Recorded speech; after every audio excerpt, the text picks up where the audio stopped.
Welcome back to more Disco Elysium. I am still trying to help my teenage hooligan friends here set up a drug lab and a rave in an old church.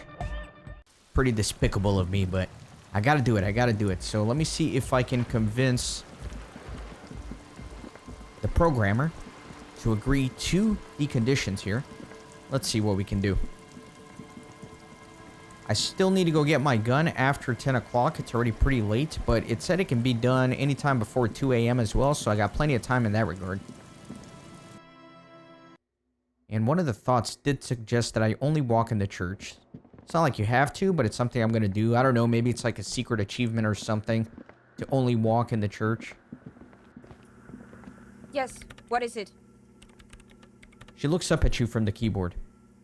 What if you didn't have to leave? I talked to Andre. He wants to make it work. I don't want to make anything work. She replies, her expression unchanged. Hold on, you don't want to make anything work? Yes, anything. I don't want to make anything work. It's not the anodic dance music that's made her bitter. It's the failure of Fortress Accident.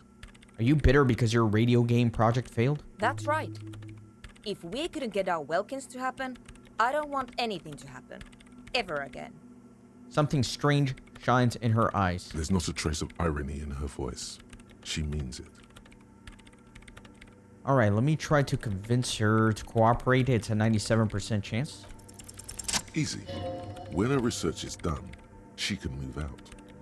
Listen, about your research. You mentioned earlier that it's not going very well. Maybe I can help with something. What? No, I don't really need any help with the project. She looks up from her work disoriented. But if I could help you finish the project, then you wouldn't have to live in a church next to a boom boom anymore. Just think about it. She thinks about it. A glassy look in her eyes. A gust of wind brings more snow in from the broken gallery. It touches her hair. All right. Bring me the game's offsite copy from my old workspace, if you really want to help. It's stored on a filament memory, and I'm unable to go and fetch it myself. What is an offsite copy, and why do you need it? It's a backup of my former employer's project, the radio game we were working on. It's stored on a filament memory, just like the one inside this radio computer.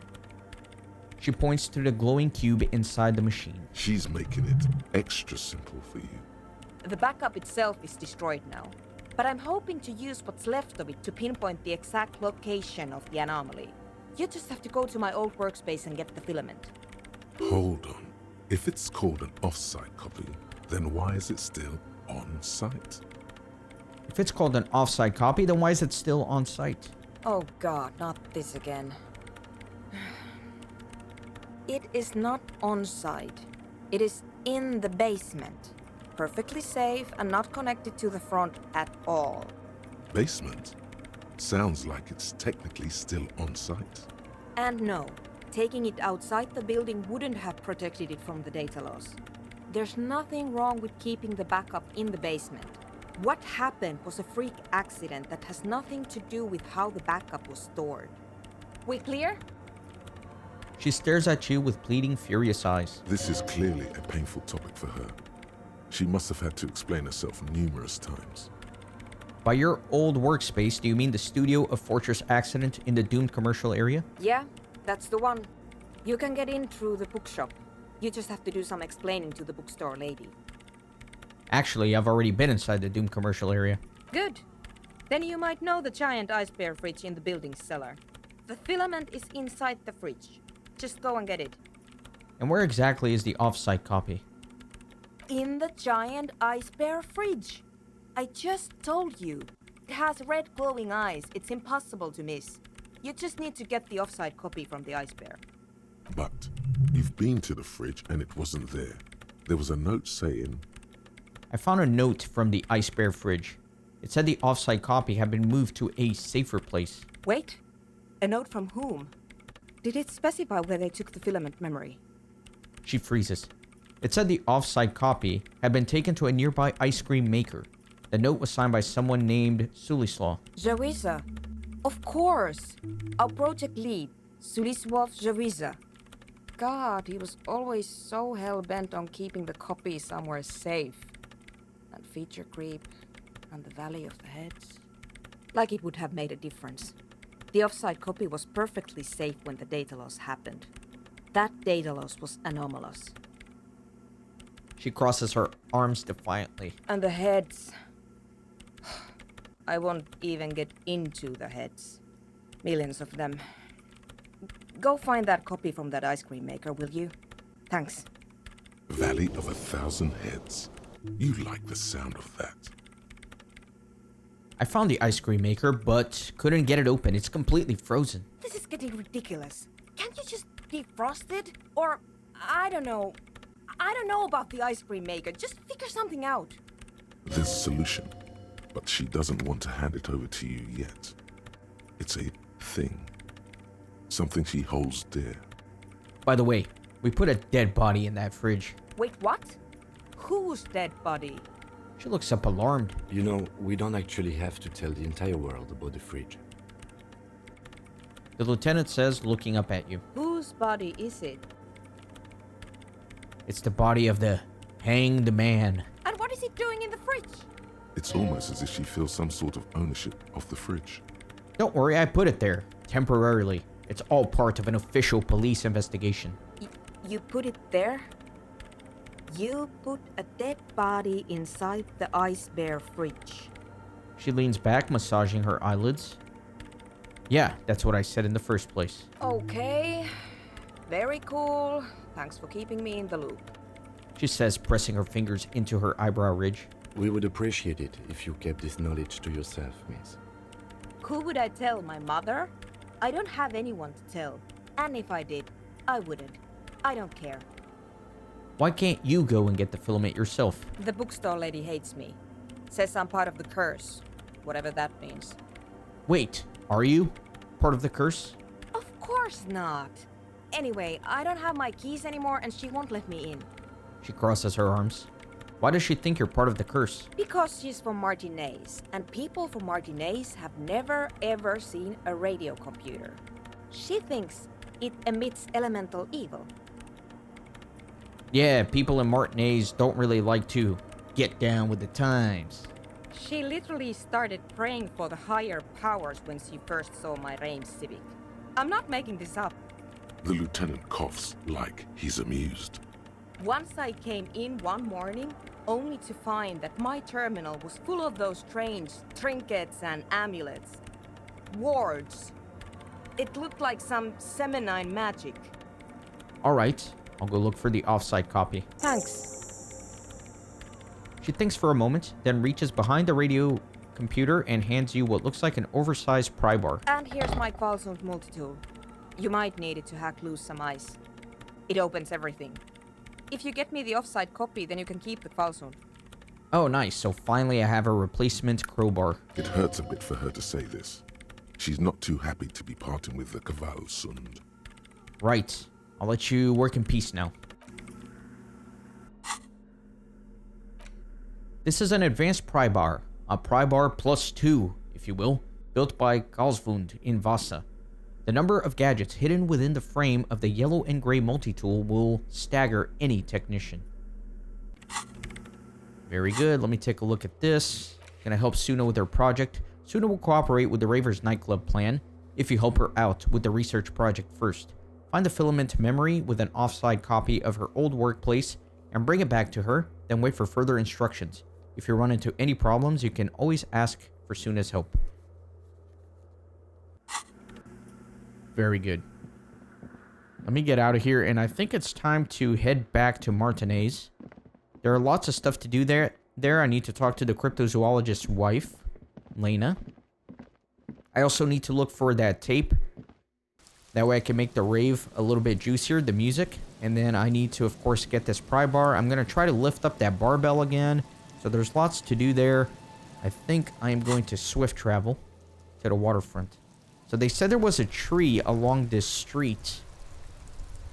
And that's where the tape was. They said across from the pawn shop. Right? Or am I making that up? The tree across the pawn shop. No, so across, I'm assuming like on the other side of the street. Here. Okay, yeah, there's the tree. I see some tape on it. The hawthorn tree on on Rue de Saint-Ghislain. Bronze-colored ribbons of magnetic tape are caught in its branches, fluttering in the breeze. Just like promised, you've stood here for what seems like eons, guzzling the sickly fumes of lorries and carriages. Good, Hawthorne.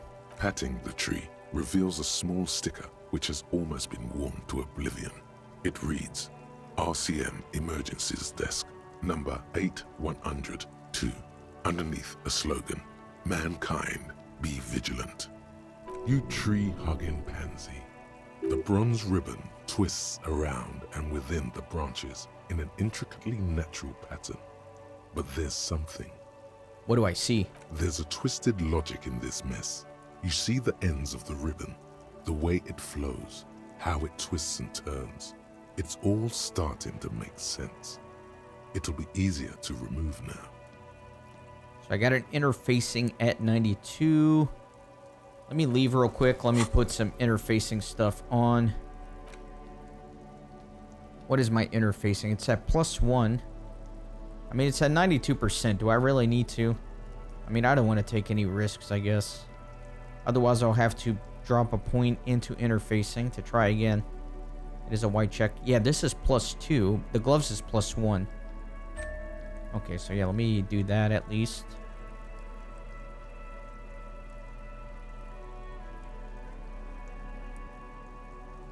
Okay, I think that's all. The gnarled hawthorn tree on Rue de Saint-Ghislain. A wintry breeze blows by, making the magnetic tape flutter. Now I'm at 97, so let me try to disentangle the tape. With slow and deliberate motions, pulling, bending, and unraveling, you manage to extricate the magnetic tape from the branches. It curls up into a mess inside your pocket. If only you could find a way to respool it, so that you could hear what's on the tape.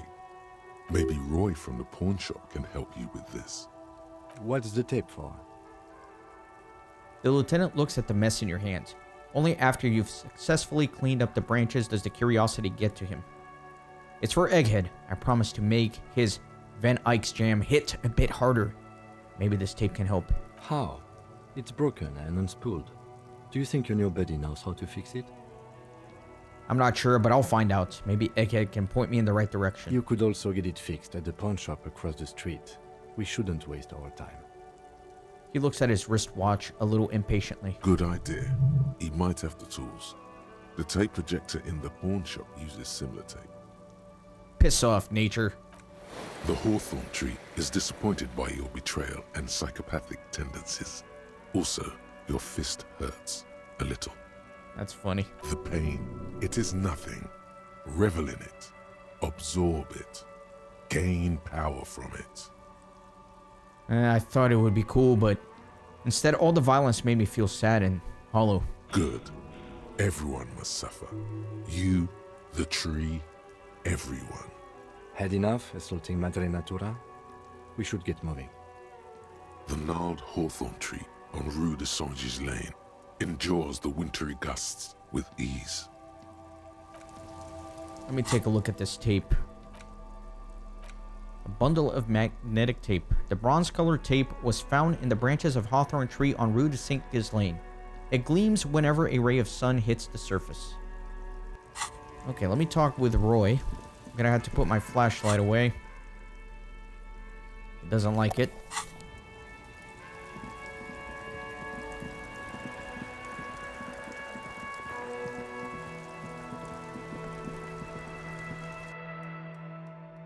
Alright, Roy. Hello, hello. Let me know if I can help you with anything. Hey, do you know how to fix this? You mean re-spool it? Yeah, I do, but... Great. Could you do it, please? This is important. I need to be able to play this tape for someone. But I'm not some Mr. Fix-It. I'm a pawnbroker. If you want to pawn the tape, sure. Although it looks pretty... worthless. Just explain why you need this so much. He's bound to understand. Wait, but you tinker with film tapes all the time. Isn't that the same? No, it's different. Those film tapes actually mean something to me. But this is just a worthless bundle of old tape. Maybe you can help me some other way then. Sure. I guess not. Let me go back to this. Hey, do you know how to fix this? You mean re-spool it? Great, can you do it, but please? I'm not some Mr. Fix-It. I'm a... Just explain why you need this so much. He's bound to understand. Worthless? It's not worthless, Roy. This could be the next big thing for the local dance music scene. Huh? What do you mean? He slowly taps his fingers on the counter. Do you know that old church down by the coast? Yes. What about it? I met some young ravers near the place. They want to turn the church into a nightclub and play the weird neo-disco beats there. They call it hypnotic dance music. I promised to help them with that. Is it any good? The music, I mean. No, that's the thing. You can't believe how unbelievably thin the beat is. There's nothing to it. It's no bass. It just goes bzz, bzz, bzz. But this tape could make it hardcore. Man, you're really invested in this. He looks at the bundle of tape in front of him. It shimmers under the shop's dazzling light show. Okay, I'll help you out. It's going to take a moment, though, so just sit back and relax. You take some time to look around the store. The play of visuals all around the pawn shop is mesmerizing. Suddenly, Roy turns back to you with a reel of tape in his hand and coughs. You know these visuals would look super cool in the church. Hey, those visuals you got here would look great in the church. Yeah, I bet they would. All those lights in a massive church hall. He stares at the intricate display of light and shadow all around him, suddenly moved by the idea. A sanctuary filled with hand-picked positive photons. There would be no room for sadness in such a place. It's a brilliant vision. There's a but, isn't there? There's always a but. You and me, we could make this all become true. Mankind needs this. Yeah, man, no. I rather like this place happy too. You know, where I work. This tape is all I can do for you and your friend's nightclub project. He nods at the fixed tape on the countertop. There's no way to turn this around, I'm afraid. Ah, no. Wait, this took more than just a few moments. That was at least 15 minutes. Yeah, it was. Respooling isn't that difficult, although I had to mend the tape in a few places. Anyhow, it's yours now. He slides the tape closer to you on the countertop. Well, thanks for the help. Yeah, my pleasure. I'll do what I can for true passion projects. Just try not to use this tape for negative photon emissions. Take responsibility, okay? I have other business to take care of now. Well, that's unfortunate. I thought maybe I could get the lights, but I might have screwed up that conversation. It might have been one of those things where there's only one opportunity to get it. Let me see if I can get more figurines. I have that figurine quest. You see rows of toy soldiers guarding the rest of the trinkets displayed on the table. Some on horseback, others in rags, others yet in bright blue uniforms. All are stern and unyielding in their duty. Let me do the knights on Big horseback. men on big... I'm just gonna long. spam they're these. Not all blue. These figurines also wear gold coats and caps, complemented by orange trousers. They are variously posed, wielding swords and rifles with bayonets. Wait, this looks like Renee, the old guy who was playing petanque. This is what the loyalists look like, yes, at first. Then they wised up and got camouflage. Are these royalist soldiers? Which ones? Ah, those. Yes, they are. I find the paint job a bit gaudy, but children like the bright colours indiscriminately. Alright, let me spam the rags one. This set of You'll probably... I think their poverty has been exaggerated for effect. When you place them next to the royalists, it doesn't seem like they could possibly win. It is impossible to win against the cohorts of capital. Ask my friend Gart, whose bitch it made me. Okay. I don't like either set too much, to be honest. He seems to have his... Okay, so nothing there. Let me take a look here. I have the tape. The bronze-colored tape found in the branches of the hawthorn tree has been reconstructed into a usable reel of magnetic tape. It's pretty fragile in an odd format, which doesn't fit into any portable tape players. Nevertheless, Egghead will be stoked. Alright, let me get out of here. I'm gonna go talk to Lena. Let me get my flashlight back on.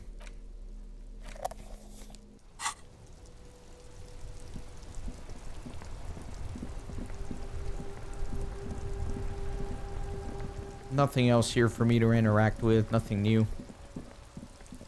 Hopefully she's still here. It's already 11 p.m. Nope, she's gone for the night. So never mind.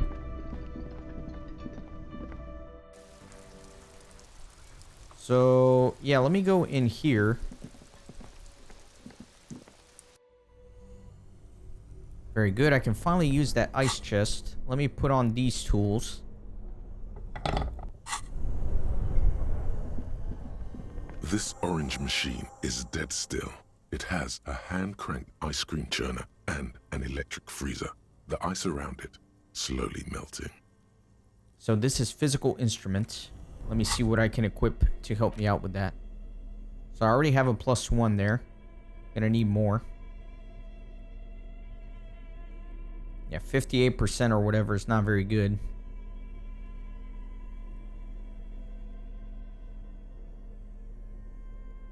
What do I got? Alright, physical instruments, good.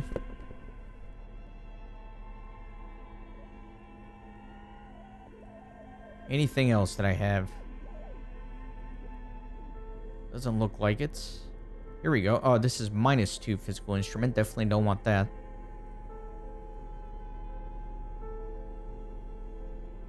Maybe I'll drink some alcohol. Because I'm gonna go try to lift that barbell after this as well. So why don't I do that? And again, I hate how you have to like do this twice. Man, I really don't know, like, this is a really annoying bug where you have to like do the beer thing 30 times for it to pop up here on the bottom.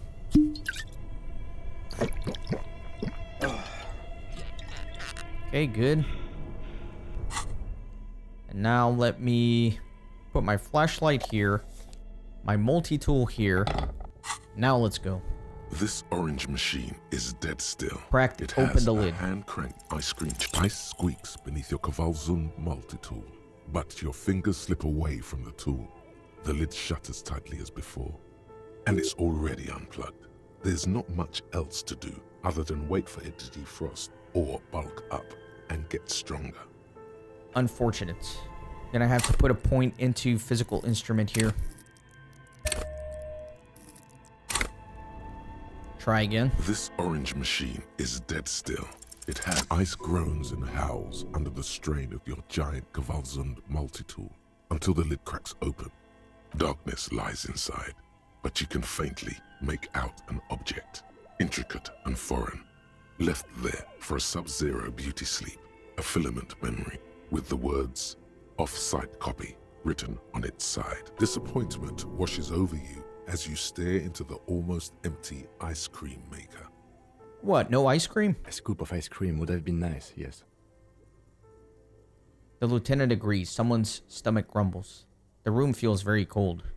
Take the filament memory. You gently lift the cube from its frosty bedding, careful not to damage it. We should take it back to Miss Lucan killed as soon as possible. I'm not sure how well unused filaments tolerate room temperatures. Yes, but aren't you curious to know what's on the precious filament? There's a radio computer upstairs. Of course I'm gonna go peek.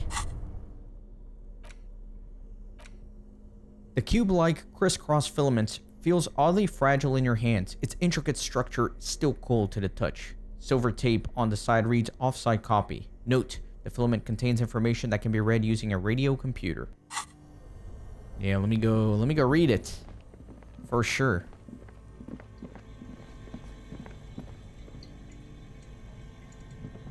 It's satisfying to finally open that thing. It's been taunting me all playthrough, that ice chest. Tiles on the cube are still smoldering, casting the framework in a soft glow. Fluorescent play and print keys shine on the keyboard. And actually, I can try to print out the thing that's in here right now that I know the password. So let me press play. The speaker comes to life. Static seeps through the machine's planar magnetic driver. An old lady greets you. Her voice sounds 100 years old. Good evening, Fortress Accident en rue de Saint-Ghislaine. This is East Insulindian Rapid Station 1. Please repeat. Is this the production schedule? Let's try the password for the production schedule. Good. Please repeat the password. Afterlife, death. Good. I've unlocked the production schedule. After ending the call, please press print to access the filament. Really? She just used the same password? Maybe those radio computer guys aren't that paranoid after all. The lieutenant seems almost disappointed to discover that as he murmurs. Fortress Accident, is there anything else I can do for you today? That's all for now. Thank you, and goodbye. Tiles on the cube are still smoldering, casting the framework in a soft glow. Fluorescent play and print keys shine on the keyboard. Let's print it out. With a quiet determination, the printer starts printing, a piece of paper unfolding like a handheld fan. A black crisscross of letters covers its surface. Let's read it. It's a project report written by the lead producer, Andrew Andy Schott, about Whirl Untethered, a radio game developed by Studio Fortress Accident. The first few pages give an overview of the capital and workforce, while the rest of it seems to be a production schedule. Let me read about Capital. I want to know about the money. In its short time of existence, Fortress Accident SCA managed to burn through truly insane amounts of money. The first tranche of seed financing brought in 150,000 Riyal, but then came the delays. Eventually, the damage reached 400,000 Riyal, with only half of the game finished. 400,000 Riyal? Yo. These guys knew how to party. Gosh, where did they get all this money? Let's just say it was a real adventure for their Igaunian investor. Let me read about the workforce. Who worked there? How long? Fortress Accident employed 18 people, the bulk of the team composed of writers and concept artists. There were also radio programmers, sound engineers, a CEO, 2 marketing experts, and a single overburdened producer who developed a habit of popping Pyrrolidon in the basement to escape his obligations. But on the other hand, their obligations were piling up at an inhumane rate, a rate that could only be amended by Pyrrolidon. Why did Fortress Accident have so many concept artists?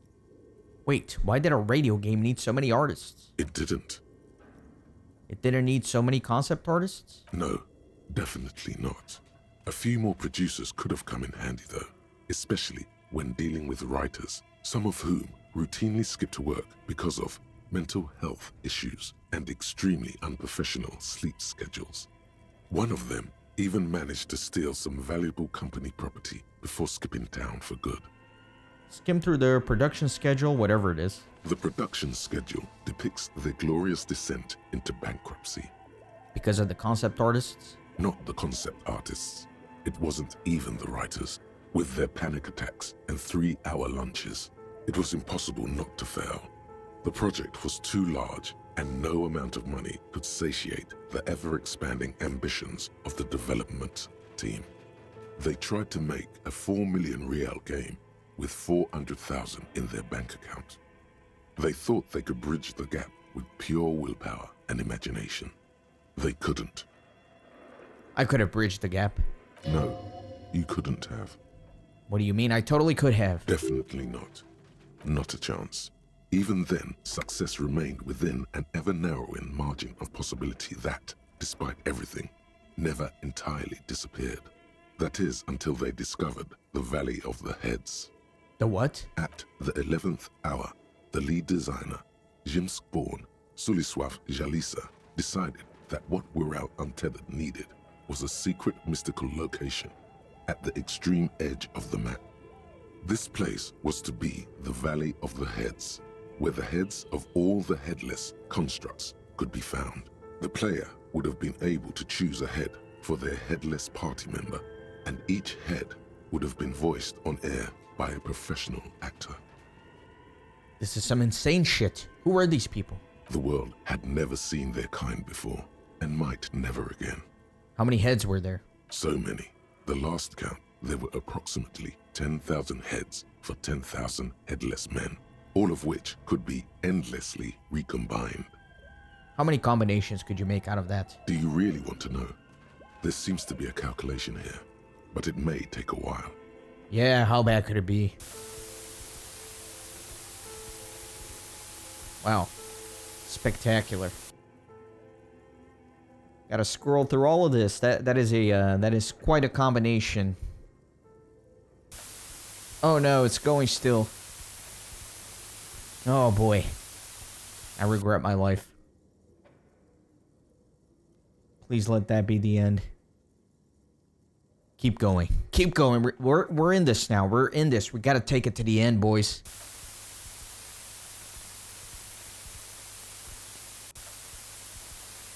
My God. The lieutenant taps his foot impatiently, his arms folded tight against his chest. He's dying for a cigarette. Come to think of it, you are too. My God. Keep going. Surely it'll end. Surely. What if you broke the radio computer? What if it's never going to stop? Just let the numbers wash over you. Okay. And that's it. Okay, so that's what did them in? Well, yeah, that and the catastrophic data loss. The what now? On the nature of the data loss, there's ominously little information in the production log. It comes at the very end where things get fuzzy and dark, where tables and numbers seem to vanish into an eerie nothingness, before the Egonian investors pulled the plug. What is clear is that one day an unidentified numeric anomaly occurred on the East Insulindian Lintel front, just as the World Untethered project was being compiled that day. And the anomaly caused all the data to get lost in the air? When the project was returned, it was completely blank. The team spent weeks on the phone with Lintel, the service provider, but despite their diagnostics, they could never produce a satisfactory explanation or pay for the loss. What? They lost the whole game and wouldn't pay for it? Always read the terms of service. And let's face it, they didn't have any money left for a legal action. Wasn't there a copy of the game, a backup? Mysteriously enough, it seems that the off-site copy happened to be on-site when the catastrophic data loss occurred. It was the lead programmer's responsibility to oversee weekly maintenance of the off-site copy and, well, keep it off-site. An explanatory note from the lead programmer has been attached. What does it say? S. Lieutenant Kilda, the lead programmer of Fortress Accident. The off-site copy was on-site because there was no off-site anymore. Not for me, not after 8 months of crunch. I didn't have a home anymore, so I started keeping it in the basement in the ice bear refrigerator near where I went to sleep. It was perfectly safe there. The temperature conditions were optimal. Seems like a perfectly reasonable explanation. That's not what her colleagues thought. Is there anything else from this lead programmer? The production schedule ends with a few random notes that seem to be added sometime later. Okay, let me read the notes at the end. 4 months later, by an unknown author. I am the only one left, and it's gotten rather damp here. A few other businesses have gone under, too. Slipstream switched to making skis, and the hairdressers just left, cursing Martinez. They're right, though. Something's seriously wrong with this place. Martinez, all of it. Still haven't got an answer from Lintel about what happened. All I could get were the physical coordinates of the error on the East Insulindian front on that day. Since the computation happened on air, I reckoned it had to coincide with an actually existing location. I have compared the coordinates to a map of Revachol West. Turns out it's only 800 meters from here. The address is Saint-Brun 1147. I am going there to look this thing in the eye. Sandbrun 1147. That's what the street sign next to the church said. Tear off the printout and throw it away. Tiles on the cube are still smoldering, casting the framework in a soft glow. Fluorescent play and print keys shine on the keyboard. Okay, let me try this out here. I'm going to remove the production schedule. The filament slides out of its glowing nest. And put in the offside copy. Like a smooth draw, the filament slides into place. On the keyboard, the play key starts blinking. Let's do it. The speaker comes to life. Static seeps through the machine's planar magnetic driver. An old lady greets you. Her voice sounds 100 years old. Good evening, Fortress Accident en rue de Saint-Ghislaine. This is East Insulindian Repeater Station 1. Please repeat. Is this the offside copy? I might have a password for the offside copy. Good. Please repeat the password. Afterlife, death. No, that's not it. Maybe it's the second part of the leitmotif you saw on the stained glass window. After death, life again. Good. I've unlocked the offside copy. After ending the call, please press print to access the filament. Nice. Ka-ching. Exactly. Fortress Accident, is there anything else I can do for you today? That's all for now. Thank you, and goodbye. Tiles on the cube are still smoldering, casting the framework in a soft glow. Fluorescent play and print keys shine on the keyboard. Let's do this. The speaker comes to life.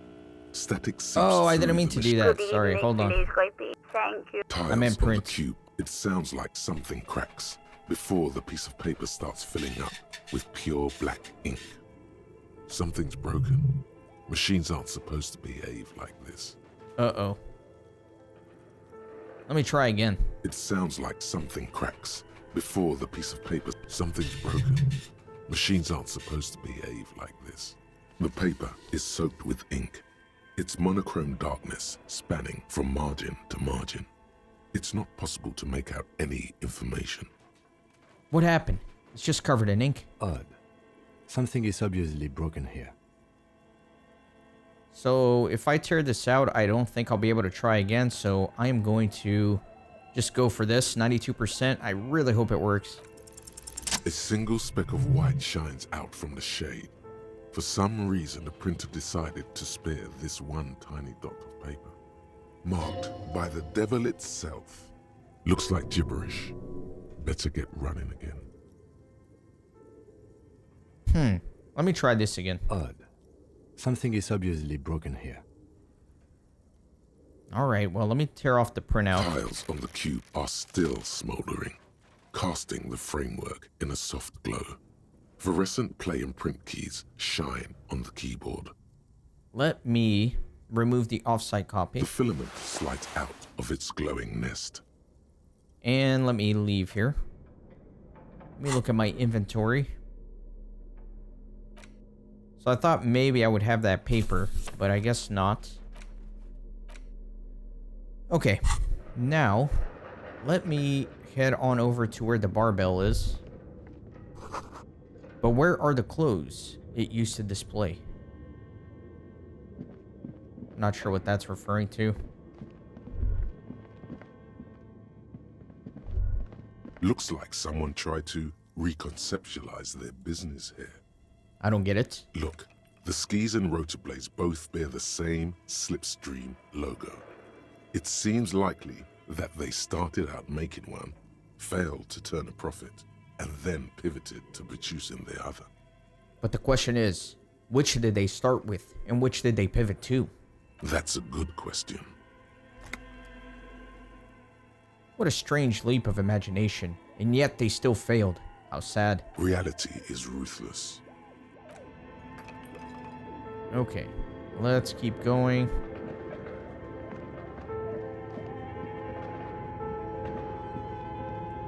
Alright, Barbell, my old friend. This is the time. I shall lift you. The barbell waits patiently on the floor. like a dog for its master. I'm at 83%. Looks like I got it. It flashed green.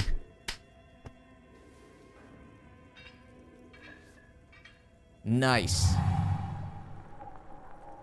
Conjuring up an inhuman amount of strength, you raise the barbell up in the air. Your biceps tremble, but you're a savage. This is a children's game. I'm a true champion.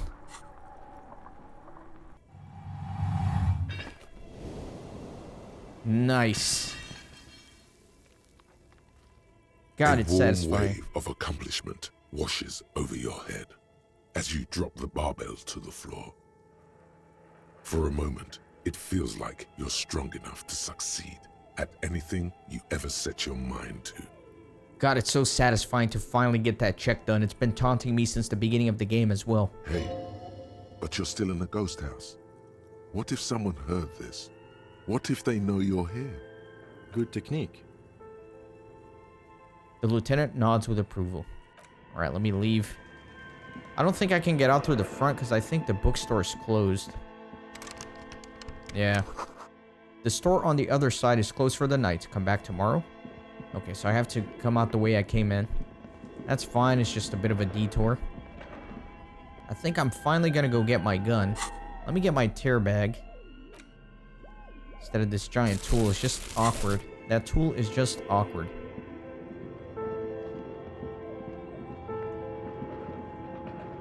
No, that's towards the dice maker. Need to go here. Then I can go out this way finally.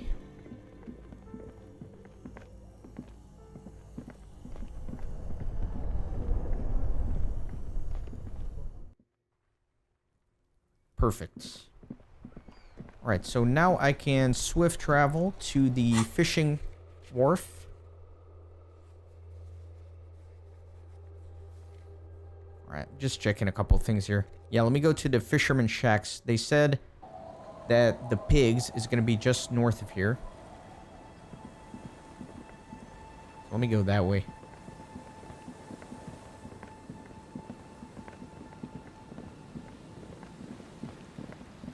Towards the boardwalk. Winter, slow to let go of Revachol. Flecks some more wet snow from above. Look around you. The snow falls lazily, making the beach sand paler still, mixing with the rust-colored sewage runoff. And to think, it seemed as though it were already spring. How does it feel? The melting snow seeps through your thin clothes. Grandmothers don't let their grandchildren out dressed so lightly in this weather. At least your hair is protected from getting wet and sticking together. You look around. What's in the west? More winding coastlines lined with abandoned buildings. Crumbling piers, salt water lapping at their dark piles. Grey and red forgotten city blocks. What remains of the pre-revolutionary effort to gentrify the coast. And beyond that? The waters turn black. Coal City in the shadow of San Martin. A boom town. Back when coal extracted from countless shafts near the city was needed to power Revachol. No more. The coal was supplanted by petroleum from the ocean floor and hydropower from the Esperance. Everything crumbled. These days, only the weakest remain in Coal City. Their hopes of getting rich linger in the defunct shafts under their feet. What is there? Below the old mines, l'Océan Municipal, Revachol's underground cemetery. Le Petit Rat braved the underground passageways, trying to get to Le Royaume. Les Petites Rats. Children under 14, they go underground looking for artifacts to sell to foreign museums, and for fabled relics. Their parents let them. They go deeper. Deeper. After rubies, Melchiorite, lapis lazuli, plundered from Safre and Seol during the time of the suzerain. In the burial chambers of the kings, Grand old Philip, Guillaume II, and even in the mausoleum of Philip the Opulent. 2 kilometers underground, in a winding shaft along whose walls mirrors have been placed, so that daylight may eternally fall upon the richest of all the kings. The mausoleum contains untold quantities of gold, and that special, purest of the pure magenta cocaine, favored by Revacholian royalty. Did someone say untold quantities of cocaine? Drop everything immediately and go looking for this hoard. How can it be pure if it's magenta? How can it be pure if it's magenta? Snow falls, and there is no answer. Some things are not for mortals to know. Let me wipe the snow from my shoulder. Few Petira return from the shafts. Even fewer find what they're looking for. A small child steps out of the black tunnel with silver trinkets in her pockets. All around her, white snow on the extinguished coke furnaces and on the weather-worn shacks where fathers beat their sons after drinking. The snow melts on your fingers, turning to water.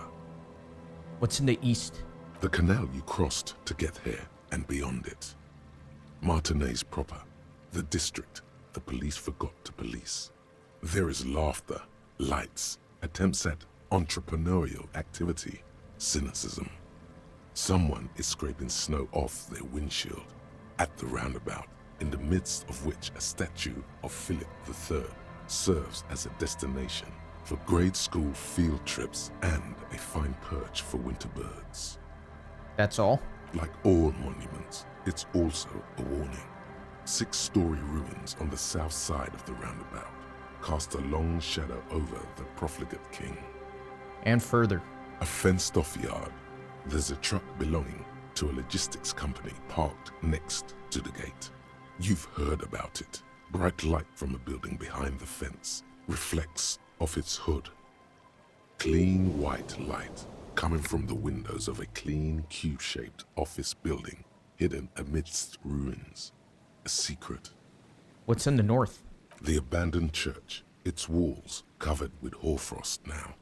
One of Lisette's sœurs. The other 6 sisters were destroyed during the revolution.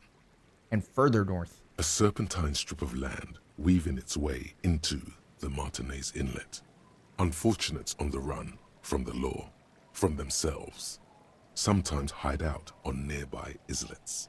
Little dots in the ocean that are occasionally submerged when the tide is high and the weather foul. And on the islets?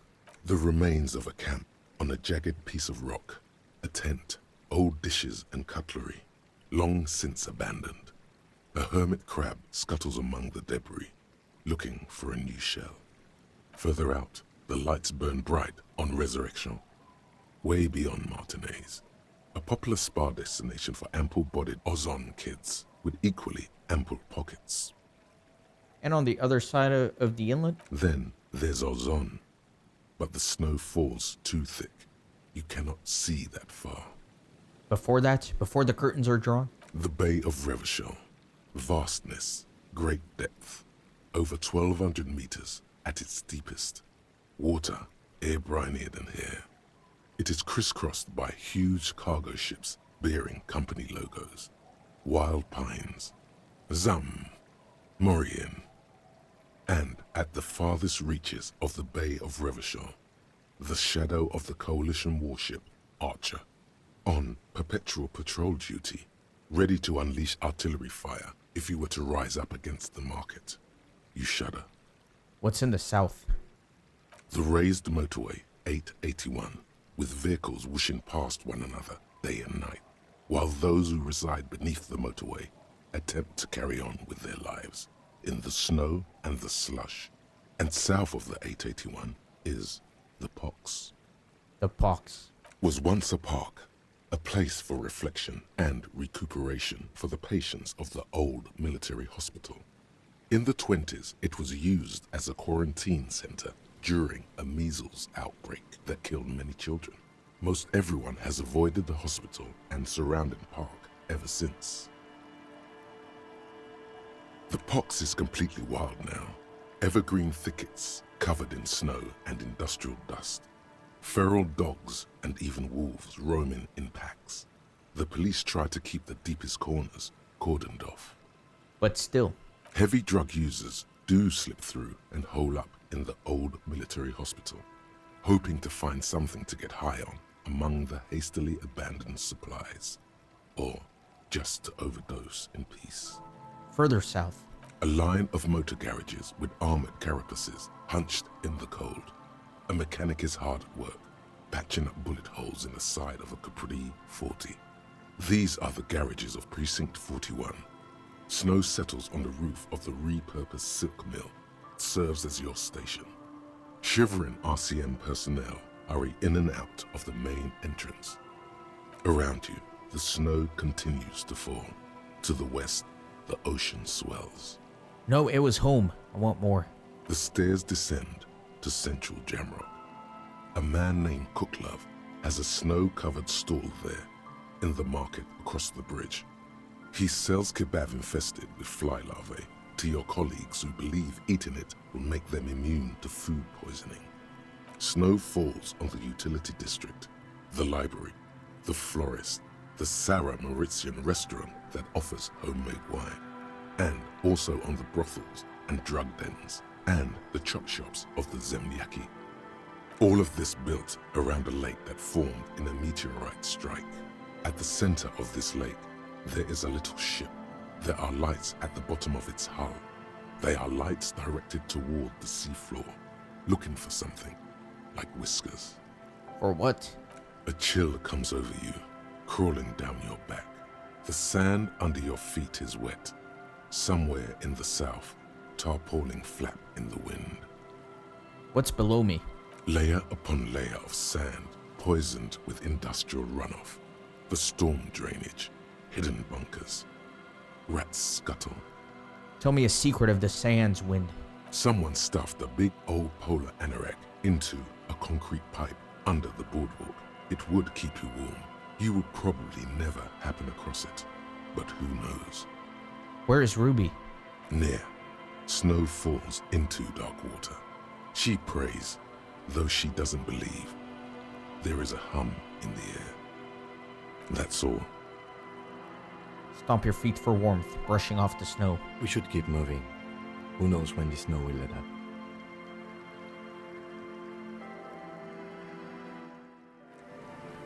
That was interesting. I kind of like how I got shivers related to Ruby, so I can have a little bit of a sense of what she's up to. So she's somewhere around here. And sounds like she's scared. Oh, wait a second. Wait a second. Yeah, I thought I saw a little dot here. Is that where she's hiding? There's a concrete slit. And the concrete is sewer? How do I get in there? Sorry guys, my phone rang and I had to answer it. Let me check out this dot here. The light vanishes inside the concrete slit. The structure goes deep under the earth. Yo ho! There's no echo and no answer. What's in there? Maybe it's just a storm drain for the sewer. Kim, any idea what's down there? No idea. Could be connected to one of the buildings around here. He takes his glasses off to polish. Think we might find Ruby down there? We might find her down somewhere. There's an old storm drain system beneath Martinez that's mostly collapsed. Revachol sewage system has been built and rebuilt 4 or 5 times now. In conclusion, she could be under any building. But not in there. I hope not. He looks into the slit and sighs. Alright, let me keep going north here towards the fish markets. Try to get my gun back. The hell? Put your hands where I can see them. The aging woman under a mountain of police paraphernalia mumbles to herself, then notices you and reaches for the megaphone. Show me your hands. This is the pace. Show me your hands. Right now. Show me your hands. Right now. She screams into the megaphone. Dude, I love this lady. She's absolutely nuts. Scavenged, battery-powered police lights protrude from her back. The flickering light show reveals a gun in her shaking hand. Her hand is trembling from some sort of neurodegenerative disease. Madame, please drop the firearm immediately. It's just a standard flashlight, ma'am. Calm down. Failure to comply. Suspect is displaying aggression. Officer, under duress. Officer, under duress. Oh my god, she's nuts. I am the police. Don't move. Don't move. Hands on I'm your not head. moving. Suspect is armed and dangerous. Ma'am, I need you to calm down. I just want to talk. Lateral vascular neck restraint. Carotid sleeper. Carotid sleeper. Critically reducing blood from passing through the neck of the suspect. Be careful, detective. Don't do anything that might set her off. You'll have to go for the gun sooner or later. Perhaps you can learn crucial facts before you do. We can solve this peacefully. Please lower your weapon. Officer in need of assistance! Suspect ambushed! Get on the ground! Her eyes dart between you and Kim. Ma'am, please. We want to help you, but you need to lower that weapon. Let's just talk, alright? Disturbance reported. Authorized deadly force. Sector, take the shot! Big red key! Big red key! Her head snaps at you. Big red key. That's code for the battering ram. Cock talk. You know this. Please identify yourself, ma'am. It's the goddamn police shitbag! On the pavement! You're under arrest! As she waves her hands, you notice familiar-looking ampoules and packets sticking out of the mountain of police gear on her back. Medicine or drugs? She thinks she's a police officer. Try treating her like a police officer. A lower-ranking police officer. Officer Pigs, double your freighter, Harrier Dubois, requesting your sidearm for inspection. What? She lowers the megaphone and stares at the gun in her hand. Patrol officer, you're in gross violation of the RCM Code of Conduct. Sir? She hesitates, looking around in confusion. The 3-barreled pepper box wavers in her hand. In this moment of hesitation, she almost doesn't seem disturbed, but like someone suddenly waking from a deep sleep. Please, Pigs, just give me the gun. With a swift, poorly coordinated move, the woman slams the megaphone against her lips and teeth. A trickle of blood runs down her chin. She doesn't notice it. Officer compromise! Unlawful impersonation!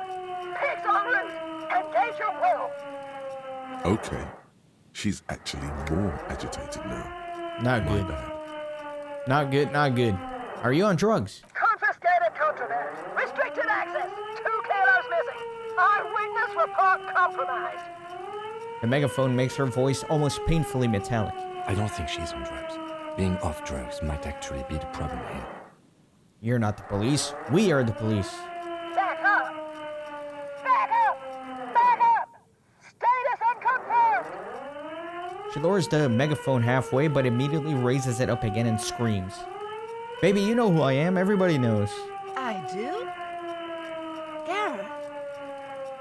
No, Aggravated assault! Man down! Suspect on foot! What's the situation, officer? Law enforcement compromised! Impersonating a police officer! She screams in the megaphone. Red and blue lights illuminate the spit flying everywhere. Does she not believe you two are actually police officers? Wait, what if she's right and I actually am an imposter? Now? It's not the time. The lieutenant takes a deep breath and steadies his voice. We really are cops. Look, white rectangles. License and registration! License and registration! Come in, dispatch! Sector! Sector! Azimuth! She repeatedly bashes the megaphone against her head, then screams in a bloody mouthpiece. It's not a code, just disjointed words. Gonna have to try this red check. It's only 8%. Formidable. Time to get the gun. Well, I don't really have any other option. Let's go for it. She's frantic, confused, teetering under all that gear. There's an opening if you just move fast enough. If not, the lieutenant's got her in his sights. Host almighty, don't count on that. You saw the binoclad can't shoot for shit. No, I know myself. I know I'm gonna fail. Sure, you're you, but how do we end this? She's not just gonna let you leave. Gun, I'm coming. Suicide back home. Split-second decision. Eat lead, scumbag. Oh my god. Was it unloaded? God, I almost blew her head off. The lieutenant exhales loudly and uses his offhand to wipe his forehead. What is this? This isn't police issue. Police weapons have bullets. This isn't real. The old woman looks at the treacherous weapon. Police gunpowders have bullets. What is this? Why did you sell me this? The gun lands on the wooden planks and tears run down her scratched cheeks. She looks devastated. Grab the gun right now. This might be your only chance. Definitely gonna pick it up. No one ever cares anymore. Why would they treat me like this? Her voice is growing fainter as she rocks back and forth, slowly. This linden-headed machine of pain and undignified suffering is grinding to a halt. Tired of walking the desert, it doesn't want to feel or think anymore. Poor woman.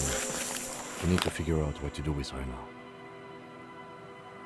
The lieutenant holsters his pistol.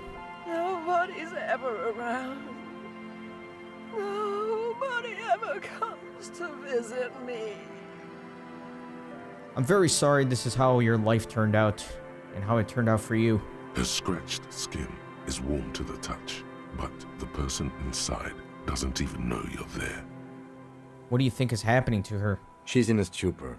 I've seen this before. God knows for how long. Could be days when they get like this. But why was she like this in the first place? Honestly, I don't know. Dementia, probably. Dementia and Channel 8 and loneliness. You're probably right. Loneliness. Yeah, looks like a bad case. But the question is what to do with her right now. Should we just arrest her? I don't think there's any need for that. In her current state, and without the gun, she isn't really a threat to anyone. We could let Titus know. This is a perfect problem for the local peacekeepers to handle. They might even know her family. Yeah, Titus sounds like the man for the job. Then we can ask him once we get back to the whirling. But we have to hurry, because it's late and they might have already gone home. But I think we're done here for now. Let's head out. This is done. Please, leave the radio on. As you turn to leave, the faintest of voices comes from the woman. She mutters. It seems like a reflex, a half-remembered sentence. Reflex to what? Being left alone. She stands motionless, just a heap of clothes and fleshes now. Maybe if you search her once more. Hey, so we've been monitoring you internally, and now we know your Copo type. Wait, what are compo types? Yes. Guess what's yours? I was kind of hoping I'm the apocalypse cop. That is only a ludicrous daydream. Guess again. You're the... I was kind of hoping I'm the superstar cop. That is only a ludicrous daydream. Guess again. You're the... Sorry, cop? I'm sorry, I'm not sure. Yes, sorry cop. The cop who's sorriest. Let's make it official then, shall we? Huge lack of enthusiasm going on in here. Won't the other capo types be jealous? What? Jealous of the sorry cop? I think they'll be fine. Don't worry. They'll be super fine. It'll be totally okay. You can dual Copo type from sorry to anything. I'm sorry. Of course you are. It's okay. See if you can get something out of this, like info. Or maybe every time you say you're sorry, you get $1 million. That won't happen. Let me see if there's anything else I can do with her. The woman stands slumped. She looks catatonic under her mountain of RCM paraphernalia. Is one of those things a police cap? There were narcotics in there too. You're thinking of taking them. Do. Definitely gonna confiscate the narcotics. You take the vial of Pyrrolidon and the bottle of speed as evidence, obviously. She didn't consume them. She didn't look high. She confiscated them. A little like you are doing now. You're taking those, are you? Listen to him, for once. I need to do this case. I need everything I can get. Right. Okay. The lieutenant gives you his usual firm stare. Gonna pick up the RCM cap. She doesn't even flinch as you reach out and disentangle the familiar-looking lieutenant's cap from her mountain of RCM paraphernalia. Oh, is that yours? It's hard to say. It's been so long since you wore yours. Maybe. Probably. You know me. It's your hat. The lieutenant nods. Gonna shake her shoulder. The old woman doesn't react to your touch. Alright, I'll leave her be. Let me take a look at my stuff here. So I got my gun back. The Villiers 9mm pepper box pistol. A 3-shot revolving barrel Villiers LaSalle pepper box. Typically assigned to officers of the RCM upon reaching the rank of sergeant. The butt of the gun is worn and the engraving on the side reads, Sunrise Parabellum. This is your gun. No doubt about it. Look at my hat. So the RCM lieutenant's cap. The cap is sturdy and comfortable and seems to retain its form well. It fits you perfectly. The inside of it smells like cheap tobacco and typewriter ink. Feels familiar somehow. Perhaps it too is yours. Though how the pigs got it is a mystery. Let me put it on. Nice. And let me look here. Ask Titus Hardy and his boys to take care of pigs. The woman is catatonic on the boardwalk. It's their district and their mess, their responsibility. The problem is they already left the whirling for the night. I think they leave at 2300. So I hope this can still be accomplished tomorrow.